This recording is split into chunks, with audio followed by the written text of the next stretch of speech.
जैसा कि हम इंजन कंस्ट्रक्शन के पार्ट 1 में पढ़े थे, cylinder block, cylinder head, crank case, piston एवं क्रैंकिंग रॉड के बारे में।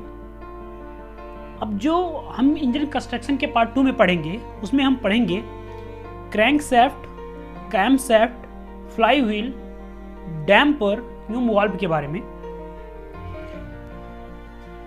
चलिए शुरू करते हैं क्रैंक सैफ्ट से कि क्रैंक सैफ्ट होता क्या है। क्रैंक सैफ्ट एक इसेंट्रिक सैफ्ट की तरह होता है जो पावर ट्रांसमिशन सिस्टम का फर्स्ट पार्ट होता है। क्रैंक सैफ्ट के द्वारा ही पिस्टन के रेसिप्रोकेटिंग मोशन को हम सर्कुलर मोशन में कन्वर्ट करते हैं। सैफ्ट के सेंटर से और क्रैंक पिन के सेंटर के बीच की जो दूरी होती है वो पिस्टन डिस्प्लेसमेंट की आधी होती है। यही कारण होता है कि जब हमारा क्रैंक सैफ्ट का एक रोटेशन कंप्लीट होता है तो हमारे पिस्टन के 2 स्ट्रोक कंप्लीट होते हैं। क्रैंक सैफ्ट में लुब्रिकेशन के लिए ऑयल पैसेज बने होते हैं जो ड्रिलिंग के द्वारा बनाए जाते हैं। अब जो हम नेक्स्ट पॉइंट आता है कैम सैफ्ट। कैम सैफ्ट भी क्रैंक सैफ्ट की तरह कार्य करता है। इस पे कैम बने होते हैं जो फॉलोअर या लिफ्टर से जुड़े होते हैं। कैम सैफ्ट की सर्कुलर मोशन को लीनियर मोशन में कन्वर्ट करते हैं तथा ये फॉलोअर वाल्व से जुड़े होते हैं रॉकर आर्म के द्वारा जो इनलेट और आउटलेट पोर्ट की ओपनिंग और क्लोजिंग करते हैं।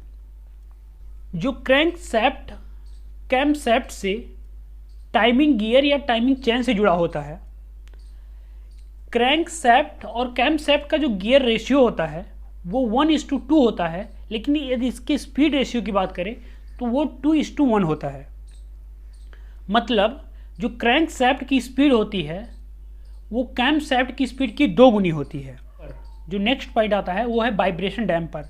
वाइब्रेशन डैम्पर का कोई काम, विशेष काम नहीं, बस वो इंजन से प्रॉप टॉर्सनल वाइब्रेशन को रिड्यूस करता है ताकि जो पावर फ्लो है वो स्मूथली आगे फ्लो हो सके।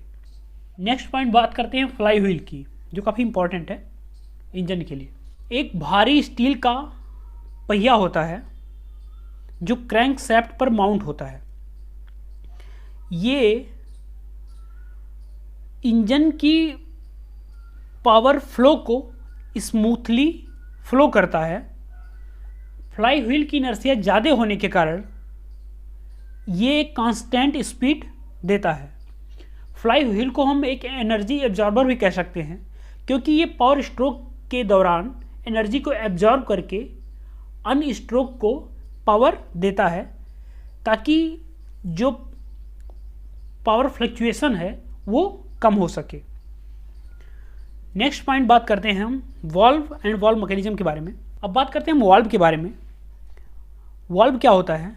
वो वाल्व एक डिवाइस होता है जो इनलेट और आउटलेट पोर्ट को ओपनिंग और क्लोजिंग करने में मदद करता है। रॉकर आर्म और वाल्व स्टेम के बीच में कुछ क्लियरेंस रखते हैं जिसे हम वाल्व लेस या वाल्व टैपेड क्लियरेंस कहते हैं। ये क्लियरेंस अलग अलग इंजनों के लिए अलग अलग होती है और इस क्लियरेंस को इंजन के 4000 जैसे भारी जो बड़े इंजन होते हैं, जैसे डंपर हुआ या फिर लोडर हुआ या फिर हमारे कार हुए, ये एक समय चल जाने पर इन क्लियरेंस को फिर से मेंटेन किया जाता है जिसको हम टैपेड सेटिंग करना कहते हैं या वाल्व क्लियरेंस एडजस्टमेंट करना कहते हैं। जो हमारे इनलेट का वाल्व क्लियरेंस दिया जाता है वो आउटलेट के वाल्व क्लियरेंस से कम होता है क्योंकि इनलेट पोर्ट के माध्यम से हमारी ठंडी हवाएं या ठंडे एयर आते हैं और एग्जॉस्ट पोर्ट से वो काफ़ी गर्म होके जाते हैं। गर्म एग्जॉस्ट गैस के गर्म होने के कारण उसमें एक्सपेंशन ज़्यादा होता है। जैसे यदि हम डंपर की बात करें तो उसमें जो वाल्व क्लियरेंस दिया जाता है 0.35 ± 2 mm और जो आउटलेट का वाल्व क्लियरेंस होता है वो 0.65 ± 2 mm होता है। ये वाल्व क्लियरेंस की जो क्लियरेंस दी जाती है वो डिपेंड करती है कि वाल्व स्टेम की लेंथ क्या है, वाल्व की मटेरियल क्या है और वाल्व का टेम्परेचर कितना होता है। इसके हिसाब से हम वाल्व क्लियरेंस देते हैं और ये अलग अलग इंजनों के लिए अलग अलग होती है।